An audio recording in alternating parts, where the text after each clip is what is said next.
Hello, everyone, and welcome to Soft Stories. I'm Stratton, and this is Pepper. And today we are going to be continuing our reading of Silas Marner by George Eliot.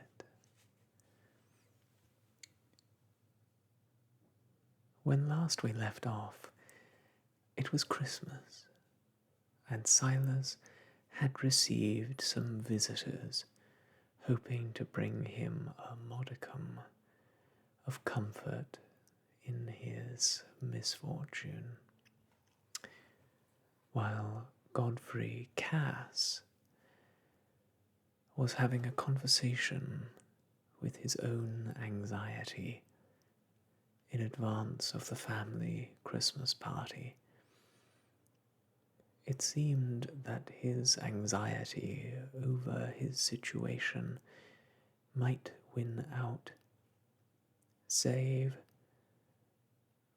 for the possibility of a specific guest at the party whom Godfrey longs to see: Nancy.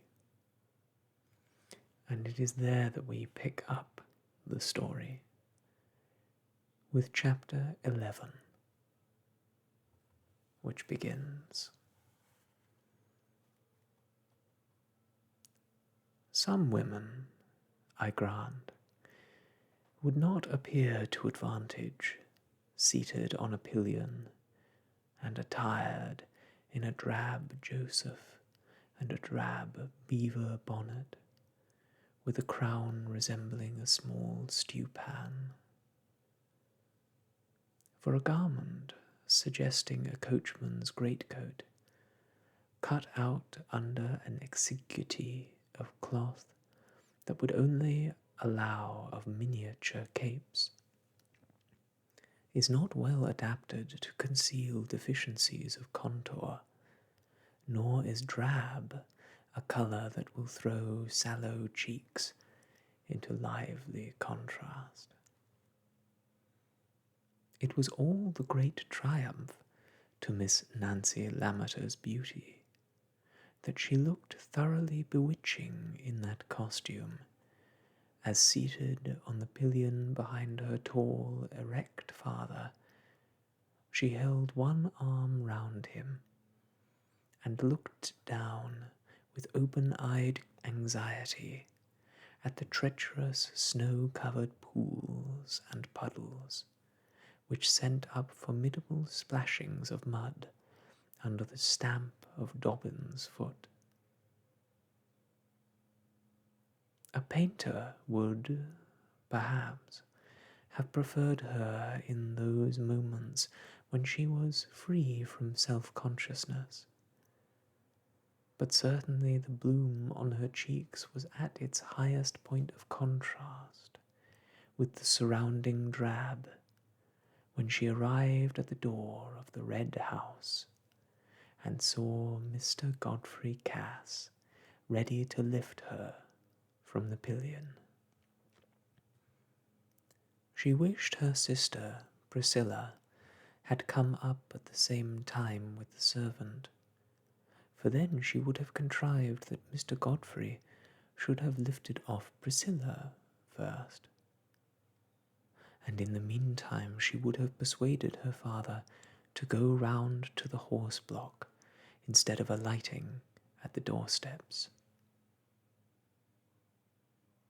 It was very painful when you had made it quite clear to a young man that you were determined not to marry him, however much he might wish it, that he would still continue to pay you marked attentions. Besides, why didn't he always show the same attentions if he meant them sincerely, instead of being so strange as Mr. Godfrey Cass was? sometimes behaving as if he didn't want to speak to her, and taking no notice of her for weeks and weeks, and then, all on a sudden, almost making love again. Moreover, it was quite plain he had no real love for her, else he would not let people have that to say of him which they did say. Did he suppose that Miss Nancy Lammeter was to be won by any man, squire or no squire, who led a bad life? That was not what she had been used to see in her own father, who was the soberest and best man in that countryside, only a little hot and hasty now and then, if things were not done to the minute. All these thoughts rushed through Miss Nancy's mind in their habitual succession, in the moments between her first sight of Mr. Godfrey Cass standing at the door, and her own arrival there. Happily the squire came out too, and gave a loud greeting to her father, so that somehow, under the cover of this noise, she seemed to find concealment for her confusion, and a neglect of any suitably formal behaviour, while she was being lifted from the pillion by strong arms, which seemed to find her ridiculously small and light. And there was the best reason for hastening into the house at once, since the snow was beginning to fall again, threatening an unpleasant journey for such guests as were still on the road.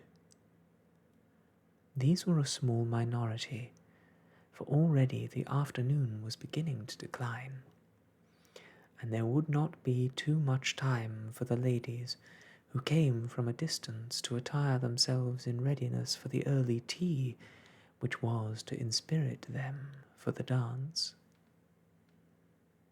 There was a buzz of voices through the house as Miss Nancy entered, mingling with the scrape of a fiddle preluding in the kitchen. But the Lammeters were guests whose arrival had evidently been thought of so much that it had been watched for from the windows. For Mrs. Kimball, who did the honours at the Red House on these great occasions, came forward to meet Miss Nancy in the hall and conduct her upstairs. Mrs. Kimball was the squire's sister, as well as the doctor's wife, a double dignity which, with her diameter, was in direct proportion, so that a journey upstairs being rather fatiguing to her, she did not oppose Miss Nancy's request to be allowed to find her way alone to the blue room, where the Miss Lammeters' bandboxes had been deposited on their arrival in the morning. There was hardly a bedroom in the house where feminine compliments were not passing and feminine toilets going forward in various stages, in space made scanty by extra beds spread upon the floor. And Miss Nancy, as she entered the blue room, had to make her little formal curtsy to a group of 6. On the one hand, there were ladies no less important than the 2 Miss Guns, the wine merchant's daughters from Litherley, dressed in the height of fashion, with the tightest skirts and the shortest waists, and gazed at by Miss Ladbroke of the old pastures, with a shyness not unsustained by inward criticism. Partly Miss Ladbruk felt that her own skirt must be regarded as unduly lax by the Miss Guns, and partly that it was a pity the Miss Guns did not show that judgment by which she herself would show if she were in their place, by stopping a little on this side of the fashion. On the other hand, Mrs. Ladbruk was standing in skull-cap and front, with her turban in her hand, curtsying and smiling blandly and saying, "After you, ma'am," to another lady in similar circumstances, who had politely offered the precedence at the looking-glass. But Miss Nancy had no sooner made her courtesy than an elderly lady came forward, whose full white muslin kerchief and mob cap round her curls of smooth grey hair were in daring contrast with the puffed yellow satins and top-knotted caps of her neighbours. She approached Miss Nancy with much primness, and said with a slow, treble suavity, "Niece, I hope I see you well in health." Miss Nancy kissed her aunt's cheek dutifully, and answered, with the same sort of amiable primness, "Quite well, I thank you, aunt, and I hope I see you the same." "Thank you, niece. I keep my health for the present. And how is my brother-in-law?" These dutiful questions and answers were continued until it was ascertained in detail that the Lammeters were all as well as usual, and the Osgoods likewise. Also that the niece Priscilla must certainly arrive shortly, and that travelling on pillions in snowy weather was unpleasant, though a Joseph was a great protection. Then Nancy was formally introduced to her aunt's visitors, the Miss Guns, as being the daughters of a mother known to their mother, though now for the first time induced to make a journey in these parts. And these ladies were so taken by surprise at finding such a lovely face and figure in an out-of-the-way country place, that they began to feel some curiosity about the dress she would put on when she took off her Joseph.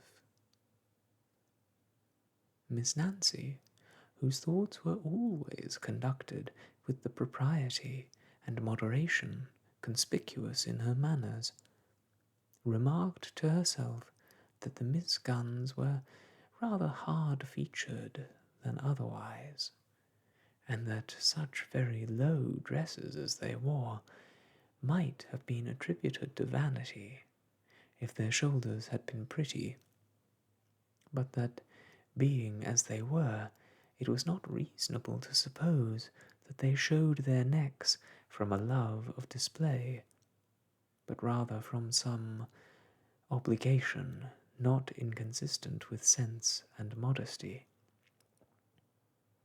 She felt convinced, as she opened her box, that this must be her Aunt Osgood's opinion, for Miss Nancy's mind resembled her aunt's to a degree that everybody said was surprising, considering the kinship was on Mr. Osgood's side.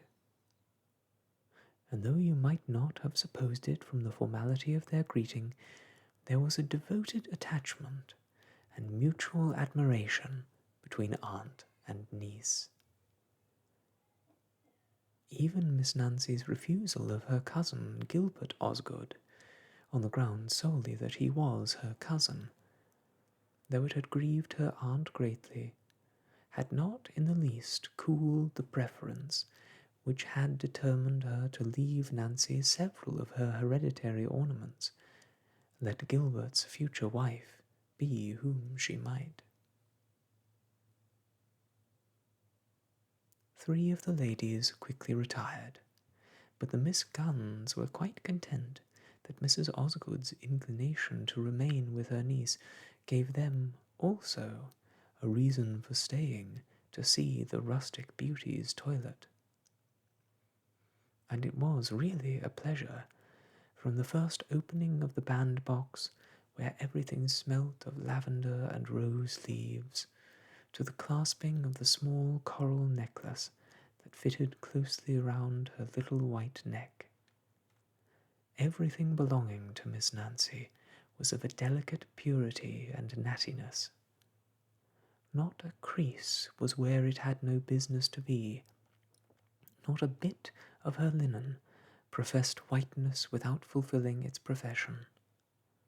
The very pins on her pincushion were stuck in after a pattern from which she was careful to allow no aberration, and as for her own person, it gave the same idea of perfect, unvarying neatness as the body of a little bird.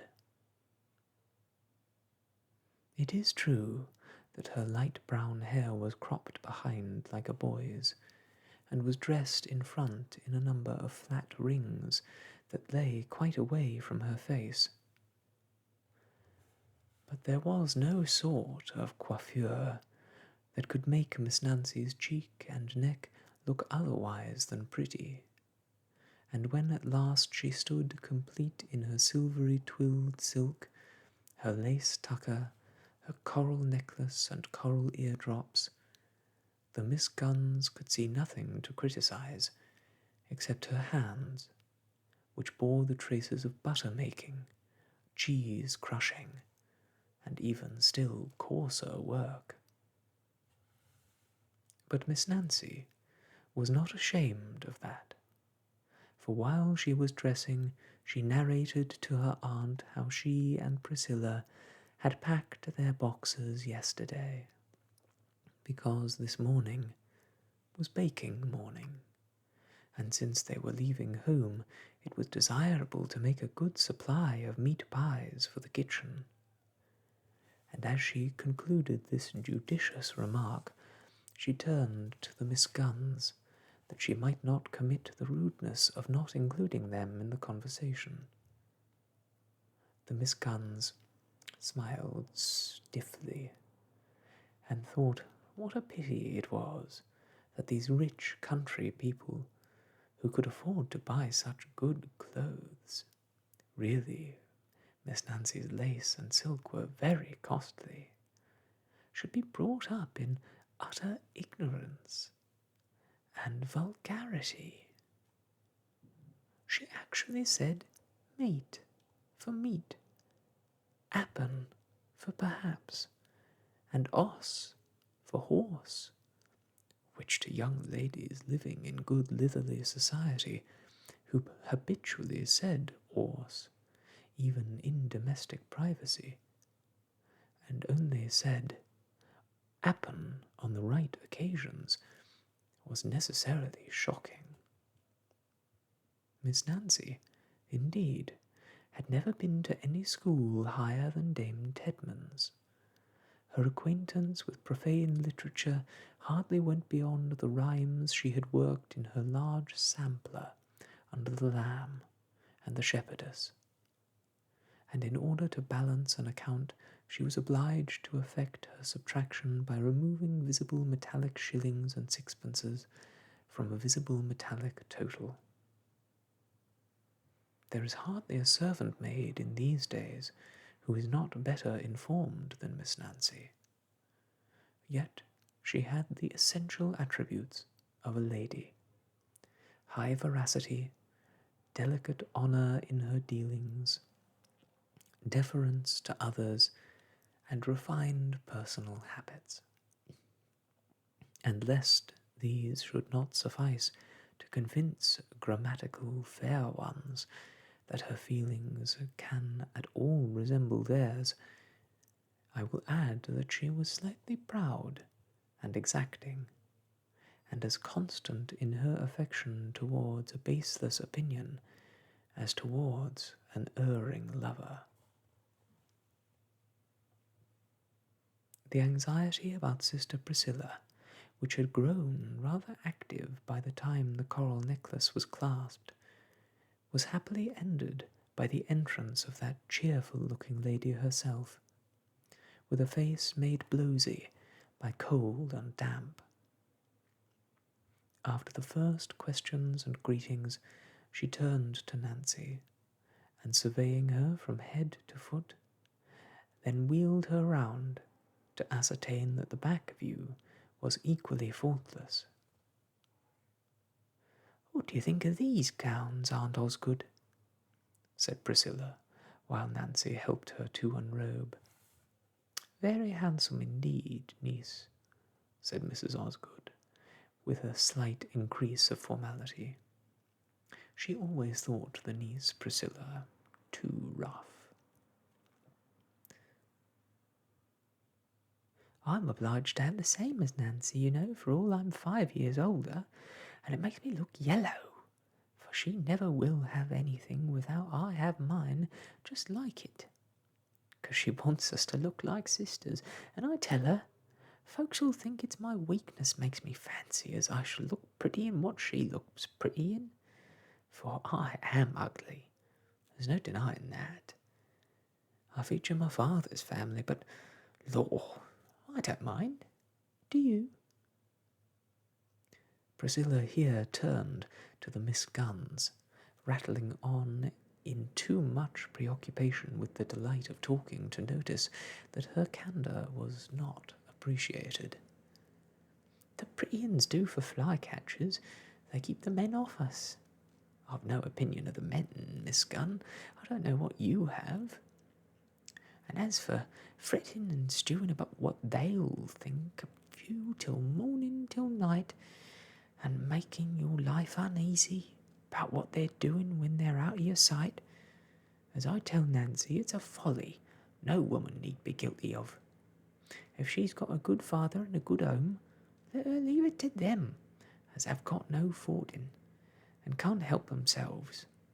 As I say, Mr. Have Your Own Way is the best husband, and the only one I'd ever promise to obey. I know it isn't pleasant when you've been used to living in a big way, and managing hogsheads and all that, to go and put your nose in by somebody else's fireside, or to sit down by yourself to a scrag or a knuckle. Oh, but thank God, my father's a sober man, and likely to live. And if you've got a man by the chimney corner, it doesn't matter if he's childish. The business needn't be broke up."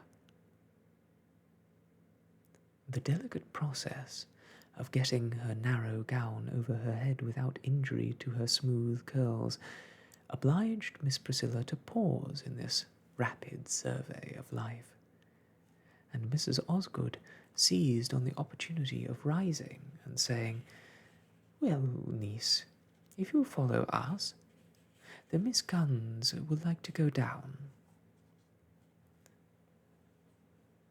"Sister," said Nancy, when they were alone, "you've offended the Miss Guns, I'm sure." "What have I done, child?" said Priscilla, in some alarm. "Why, you asked them if they minded about being ugly. You're so very blunt." "Law, did I? Well, it popped out. It's a mercy I said no more, for I've a bad un to live with folks when they don't like the truth. But as for being ugly, look at me, child, in this silver-coloured silk. I told you how it'd be. I look as yellow as a daffodil. Anybody'd say you wanted to make a mawkin of me." "No, Prissy, don't say so. I begged and prayed of you not to let us have this silk if you'd liked another better. I was willing to have your choice, you know I was," said Nancy, in anxious self-vindication. "Nonsense, child. You know you'd set your heart on this, and good reason, for you're the colour of cream. It'd be fine doing for you to dress yourself to suit my skin. What I find fault with is that notion of yours as I must dress myself just like you. But you do as you like with me. You always did, from when you first began to walk. If you wanted to go the field's length you'd go, and there was no whipping you, for you looked as prim and innocent as a daisy all the while." "Prissy," said Nancy gently, as she fastened a coral necklace exactly like her own round Priscilla's neck, which was very far from being like her own. "I'm sure I'm willing to give way as far as is right, but who shouldn't dress alike if it isn't sisters? Would you have us go about looking as if we were no kin to one another? Us that have got no mother and not another sister in the world. I'd do what was right if I dressed in a gown dyed with cheese colouring, and I'd rather you'd choose and let me wear what pleases you." "Oh, there you go again. You come round to the same thing if one talked to you from Saturday night till Saturday morning. It will be fine fun to see how you'll master your husband and never raise your voice above the singing of the kettle all the while. I like to see the men mastered." "Oh, don't talk so, Prissy," said Nancy, blushing. "You know I don't mean ever to be married." "Oh, you never mean a fiddlestick's end," said Priscilla, as she arranged her discarded dress and closed her bandbox.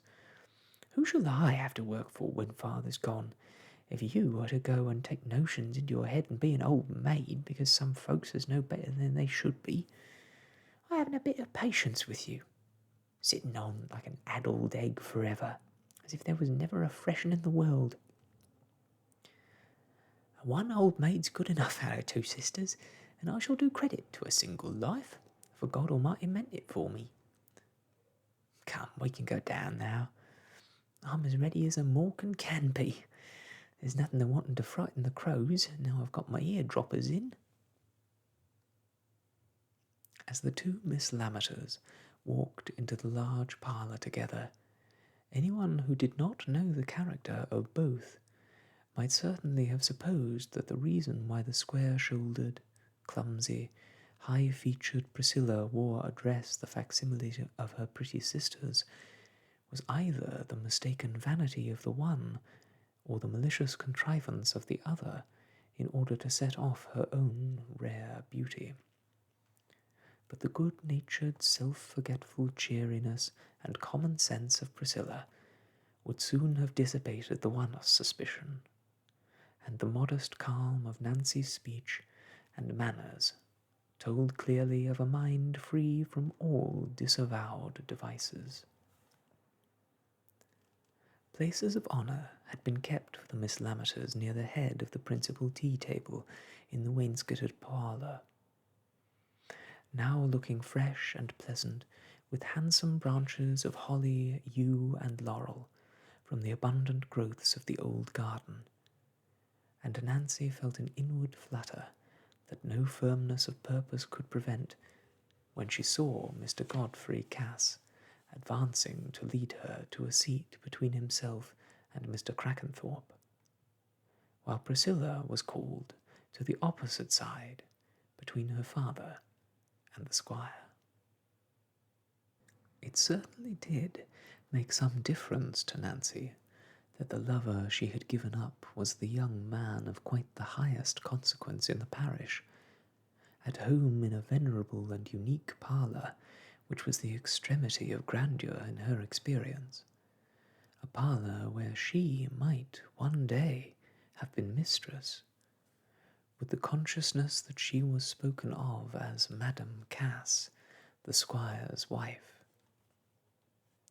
These circumstances exalted her inward drama in her own eyes, and deepened the emphasis with which she declared to herself that not the most dazzling rank should induce her to marry a man whose conduct showed him careless of his character, but that love once, love always, was a motto of a true and pure woman, and no man should ever have any right over her which would be a call on her to destroy the dried flowers that she treasured, and would always treasure, for Godfrey Cass's sake.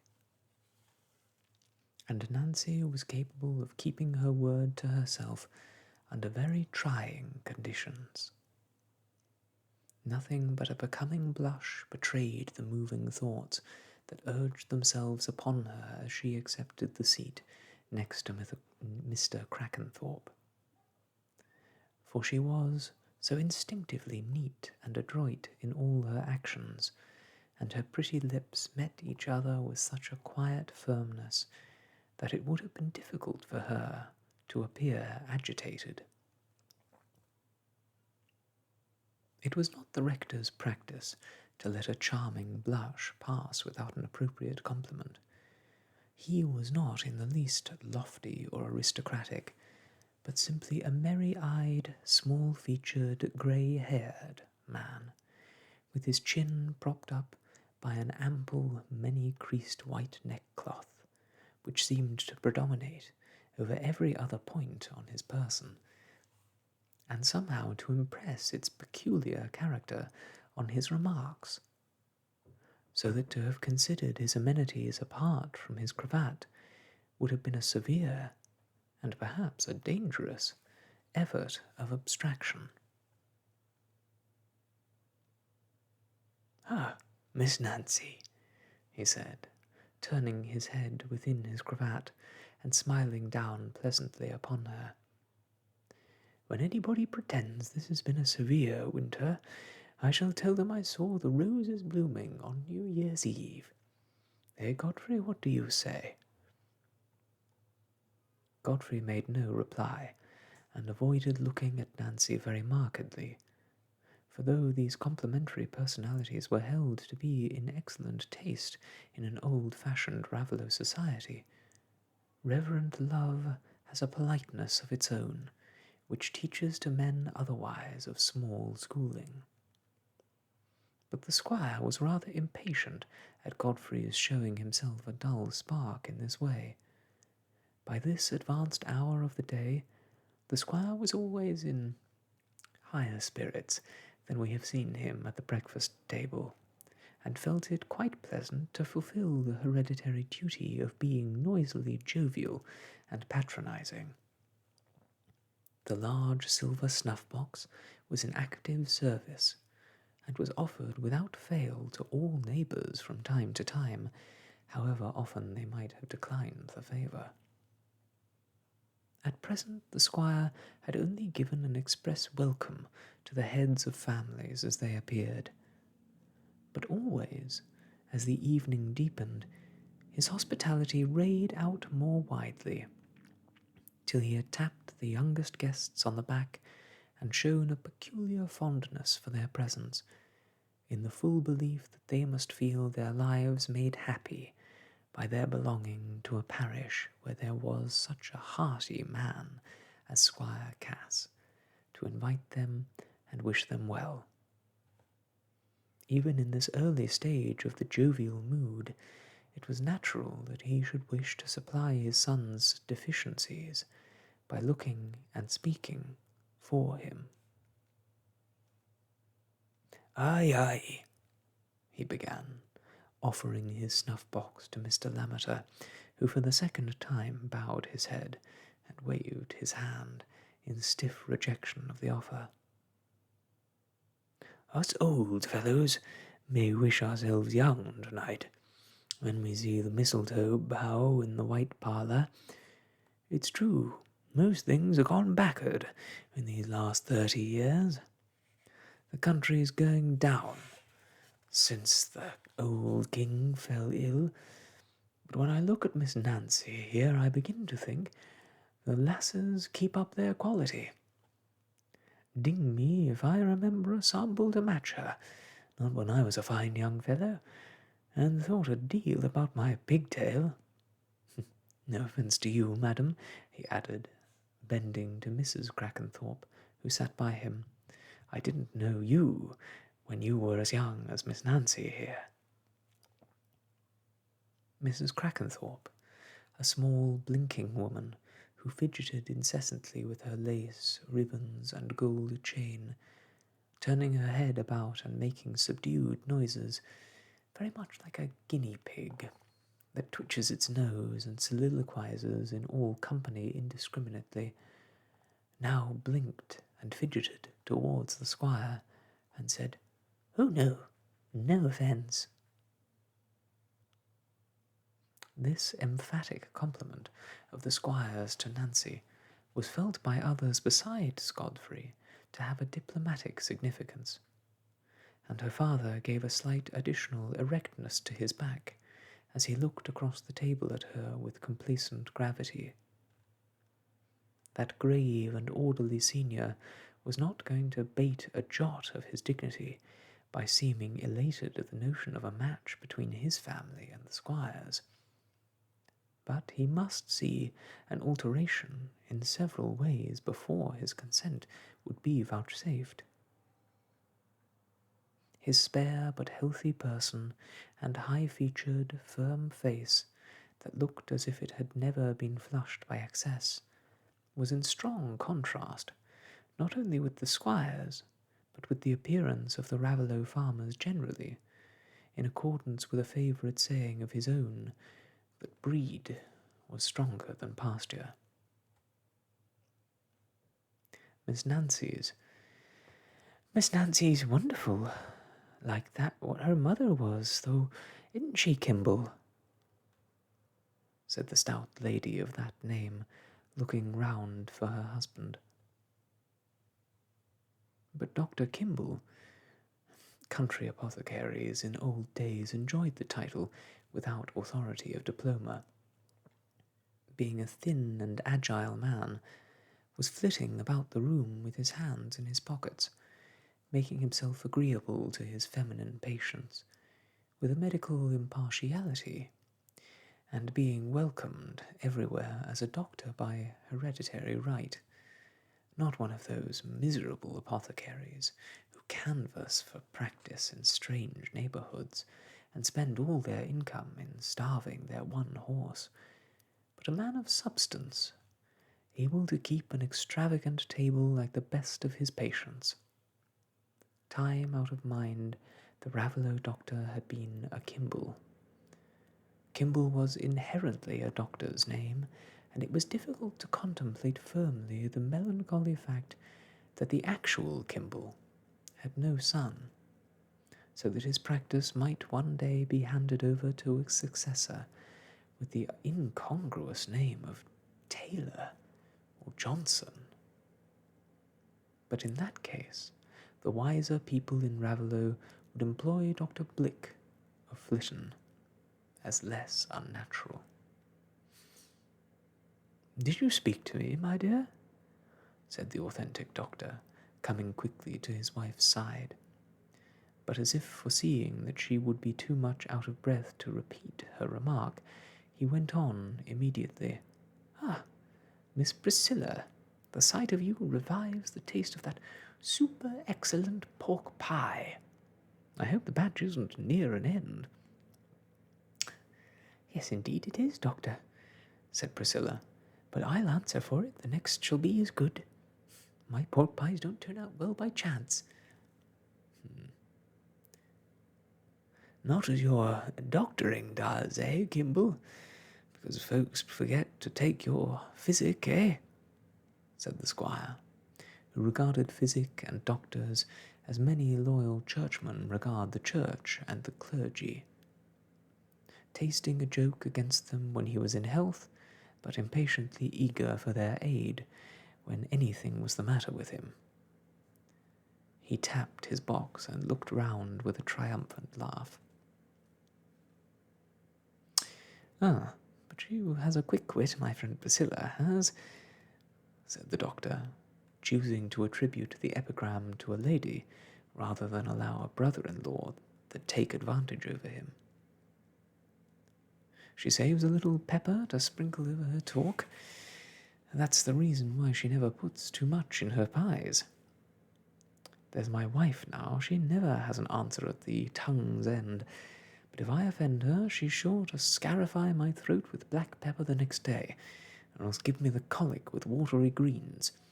That's an awful tit-for-tat." Here the vivacious doctor made a pathetic grimace. "Did you ever hear the like?" said Mrs. Kimble, laughing above her double chin with much good humour, aside to Mrs. Crackenthorpe, who blinked and nodded, and seemed to intend a smile, which by the correlation of forces went off in small twitchings and noises. "I suppose that's the sort of tit-for-tat adopted in your profession, Kimble, if you've got a grudge against a patient," said the rector. "Never do have a grudge against our patients," said Mr. Kimble, "except when they leave us. And then, you see, we haven't a chance of prescribing for 'em. Ha! Miss Nancy," he continued suddenly, skipping to Nancy's side, "you won't forget your promise. You're to save a dance for me, you know." "Come, come, Kimble, don't you be too forward," said the squire. "Give the young uns fair play. There's my son Godfrey'll be wanting to have a round with you if you run off with Miss Nancy. He's bespoke her for the first dance, I'll be bound. Yes, sir, what do you say?" he continued, throwing himself backward and looking at Godfrey. "Haven't you asked Miss Nancy to open the dance with you?" Godfrey, sorely uncomfortable under this significant insistence about Nancy, and afraid to think where it would end by the time his father had set his usual hospitable example of drinking before and after supper, saw no course open but to turn to Nancy and say, with as little awkwardness as possible, "No, I've not asked her yet, but I hope she'll consent, if somebody else hasn't been before me." "No, I've not engaged myself," said Nancy, quietly, though blushingly. If Mr. Godfrey found any hopes on her consenting to a dance with him, he would soon be undeceived, but there was no need for her to be uncivil. "Then I hope you've got no objection to dancing with me," said Godfrey, beginning to lose the sense that there was anything uncomfortable in this arrangement. "No, no objections," said Nancy, in a cold tone. "Ah, well, you're a lucky fellow, Godfrey," said Uncle Kimble, "but you're my godson, so I won't stand in your way. Else I'm not so very old, eh, my dear?" he went on, skipping to his wife's side again. "You wouldn't mind my having a second after you were gone? Not if I cried a good deal first." "Come, come, take a cup of tea and stop your tongue, do," said good-humoured Mrs. Kimble, feeling some pride in a husband who must be regarded as so clever and amusing by the company generally. If he had only not been irritable at cards. While safe, well-tested personalities were enlivening the tea in this way, the sound of the fiddle approaching within a distance at which it would be heard distinctly made the young people look at each other with sympathetic impatience for the end of the meal. "Why, there's Solomon in the hall," said the squire, "and playing my favourite tune, I believe, the flaxen-headed ploughboy. He is for giving us a hint, as we aren't in enough hurry to hear him play. Bob," he called out to his third long-legged son, who was at the other end of the room, "open the door and tell Solomon to come in. He shall give us a tune here." Bob obeyed, and Solomon walked in, fiddling as he walked, for he would, on no account, break off in the middle of a tune. "Here, Solomon," said the squire, with loud patronage. "Round here, my man. Ah, I knew it was the flaxen-headed ploughboy. There's no finer tune." Solomon Macy, a small, hale old man with an abundant crop of long white hair reaching nearly to his shoulders, advanced to the indicated spot, bowing reverently while he fiddled, as much as to say that he respected the company, though he respected the keynote more. As soon as he had repeated the tune and lowered his fiddle, He bowed again to the squire and the rector, and said, "I hope to see your honour and your reverence well, and wishing you health and long life, and a happy new year. And wishing the same to you, Mr. Lammeter, sir, and to the other gentlemen and the madams and the young lasses." As Solomon uttered these last words, he bowed in all directions solicitously, lest he should be wanting in due respect. But thereupon he immediately began to prelude, and fell into the tune which he knew would be taken as a special compliment by Mr. Lammeter. "Thank you, Solomon, thank ye," said Mr. Lammeter, when the fiddle paused again. "That's over the hills and far away, that is.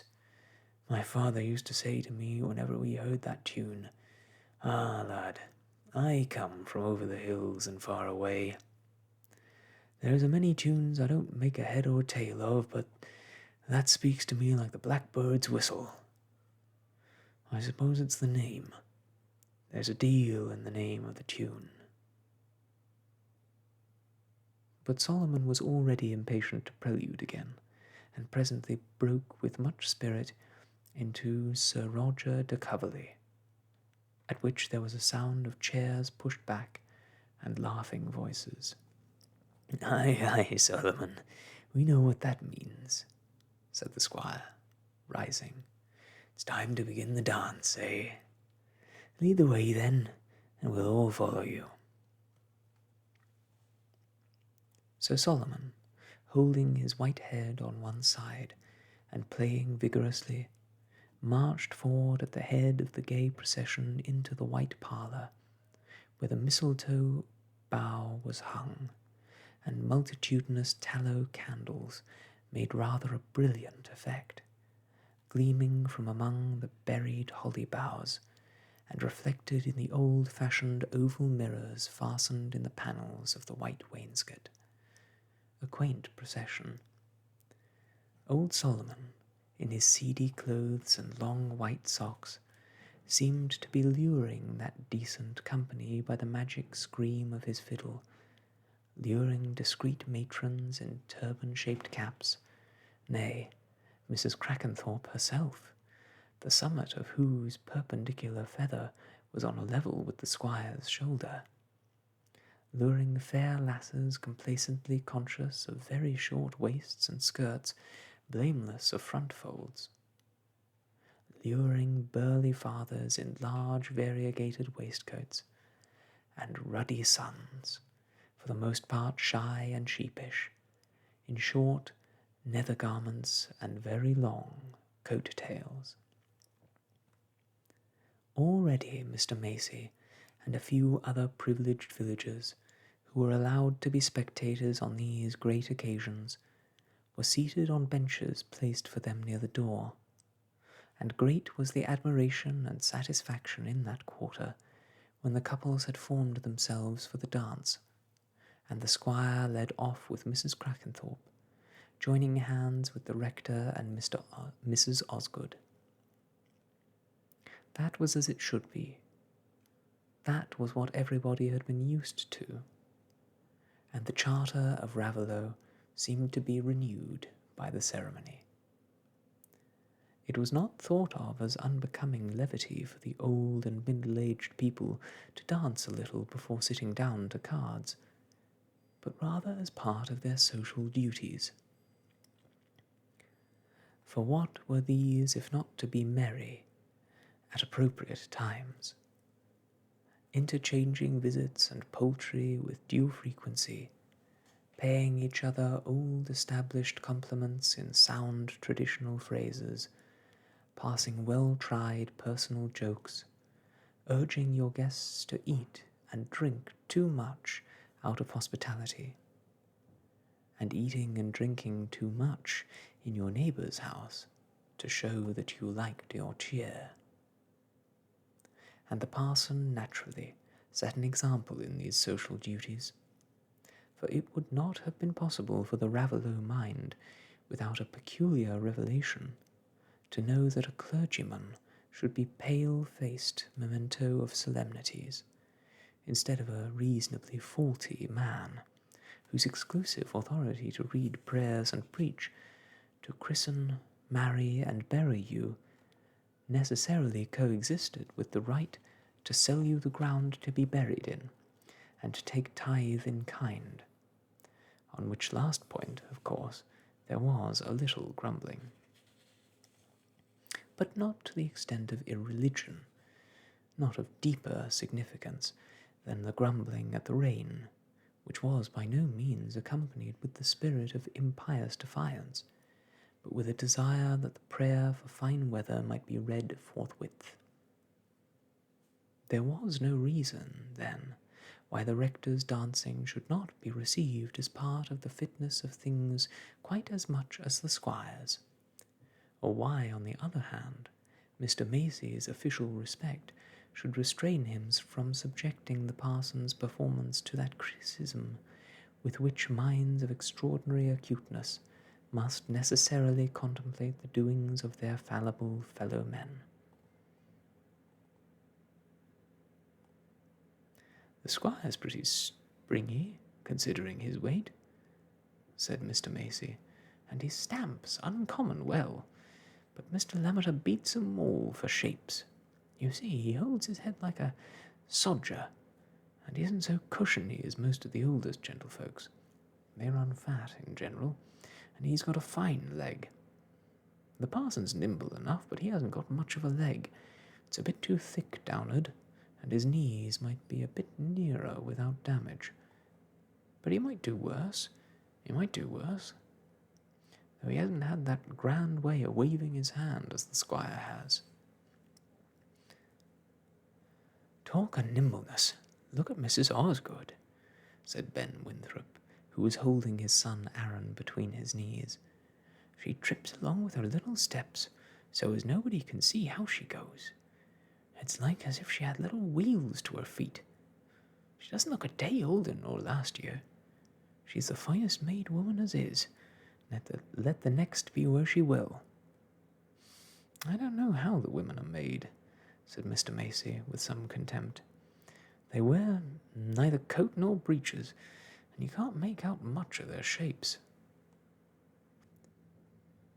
"Father," said Aaron, whose feet were busy beating out the tune, "how does that big cock's feather stick in Mrs. Crackenthorpe's head? Is there a small hole for it, like in my shuttlecock?" "Hush, lad, hush. That's the way the ladies dress themselves, that is," said the father, adding, however, in an undertone to Mr. Macy, "It does make her look funny, though. Partly like a short-necked bottle with a long quill in it. Hey, by jingo, there's the young squire leading off now with Miss Nancy for partners.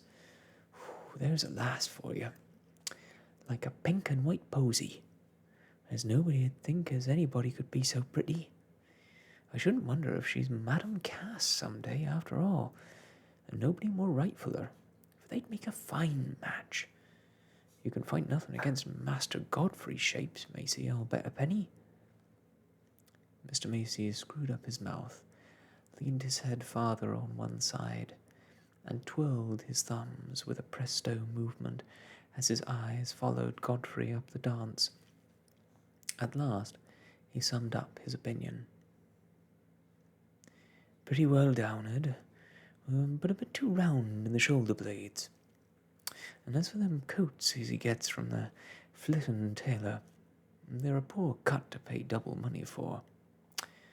Mr. Macy, you and me are two folks," said Ben, slightly indignant at this carping. "When I've got a pot of good ale, I like to swallow it, and do my inside good, instead of smelling and staring at it to see if I can't find fault with the brewing. I should like you to pick me out a finer limbed young fellow nor Master Godfrey, one as 'ud knock you down easier, or is more pleasanter looks when he's pert and merry." Said Mr. Macy, provoked to increased severity. "He hasn't come to his right colour yet. He's partly like a slack-baked pie, and I doubt if he's got a soft place in his head. Else why should he be turned round the finger by that awful dunce as nobody's seen of late, and let him kill that fine hunting horse, is what there's the talk of the country? And one while he was always after Miss Nancy, and then it all went off again, like a smell of hot porridge, as I may say. And that wasn't my way when I was a courting. Ah, but mayhap Miss Nancy hung off, like, and your lass didn't. I should say she didn't, said Mr. Macy significantly. Before I said sniff, I took care how to know how as she'd say sniff, and pretty quick too. I wasn't going to open my mouth like a dog at a fly and snap it to again with nothing to swallow. Well, I think Miss Nancy's a-coming round again, said Ben, for Master Godfrey doesn't look so downhearted tonight. And I see he's for taking her away to sit down, now they're at the end of the dance. That looks like sweethearting, that does. The reason why Godfrey and Nancy had left the dance was not so tender as Ben imagined. In the close press of couples, a slight accident had happened to Nancy's dress, which, while it was short enough to show her neat ankle in front, was long enough behind to be caught under the stately stamp of the squire's foot, so as to rend certain stitches at the waist, and cause much sisterly agitation in Priscilla's mind, as well as serious concern in Nancy's. One's thoughts may be much occupied with love struggles, but hardly so as to be insensible to a disorder in the general framework of things. Nancy had no sooner completed her duty in the figure that they were dancing than she said to Godfrey with a deep blush that she must go and sit down till Priscilla could come to her, for the sisters had already exchanged a short whisper and an open-eyed glance full of meaning. No reason less urgent than this could have prevailed on Nancy to give Godfrey this opportunity of sitting apart with her. As for Godfrey, he was feeling so happy and oblivious under the long charm of the country dance with Nancy that he got rather bold on the strength of her confusion, and was capable of leading her straight away, without leave asked, into the adjoining small parlour, where the card tables were set.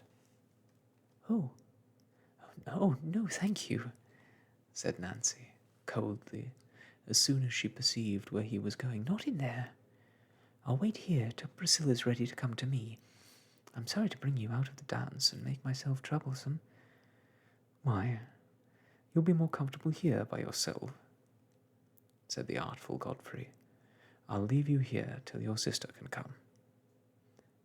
He spoke in an indifferent tone, but that was an agreeable proposition, and just what Nancy desired. Why then was she a little hurt that Mr. Godfrey should make it? They entered, and she seated herself on a chair against one of the card tables, as the stiffest and most unapproachable position she could choose. Thank you, sir, she said immediately. I needn't give you any more trouble. I'm sorry you've had such an unlucky partner. That's very ill-natured of you, said Godfrey, standing by her without any sign of intended departure. To be sorry you've danced with me?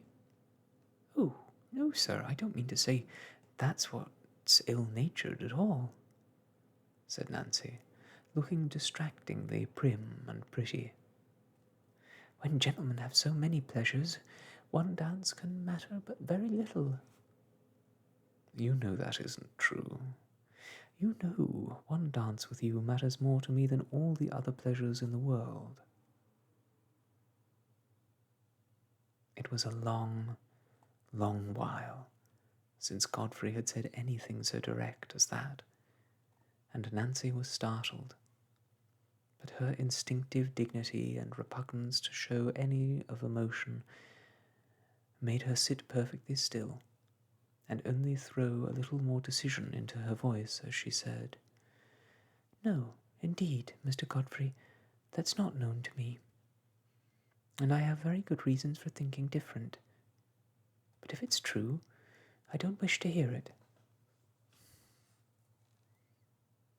Would you never forgive me then, Nancy? Never think well of me? Let what would happen? Would you never think the present made amends for the past? Not if I turned a good fellow and gave up everything you didn't like?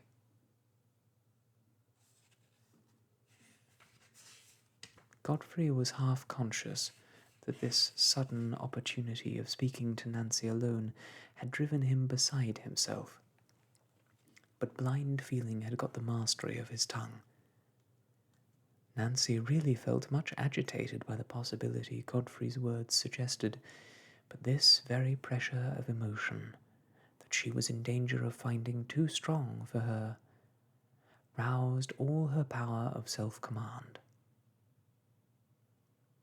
I should be glad to see good change in anybody, Mr. Godfrey, she answered, with the slightest discernible difference of tone. But it'd be better if no change was wanted. You're very hard-hearted, Nancy, said Godfrey, pettishly. You might encourage me to be a better fellow. I'm very miserable, but you've got no feeling. I think those have the feeling least that act wrong to begin with, said Nancy, sending out a flash in spite of herself. Godfrey was delighted with that little flash, and would have liked to go on and make her quarrel with him. Nancy was so exasperatingly quiet and firm, but she was not indifferent to him yet. The entrance of Priscilla, bustling forward and saying, "Dear heart alive, child, let's look at this gown," cut off Godfrey's hopes of a quarrel. "I suppose I must go now," he said to Priscilla. "It's no matter to me whether you go or stay," said the frank lady, searching for something in her pocket with a preoccupied brow. "Do you want me to go?" said Godfrey, looking at Nancy, who was now standing up by Priscilla's order. "As you like," said Nancy, trying to recover all her former coldness and looking down carefully at the hem of her gown. "Then I like to stay," said Godfrey, with a reckless determination to get as much of this joy as he could tonight, and think nothing of the morrow.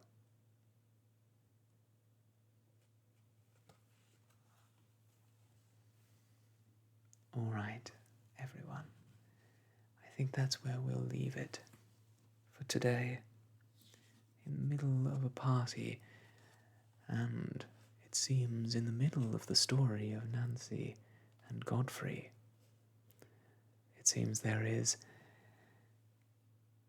lingering feelings on both sides, but pride, as so often in these Victorian stories, and even in our modern day, takes its toll on our happiness. I look forward to seeing what happens next, but that will be next time. So until then, I must leave you. But I wish you all the best, and goodbye.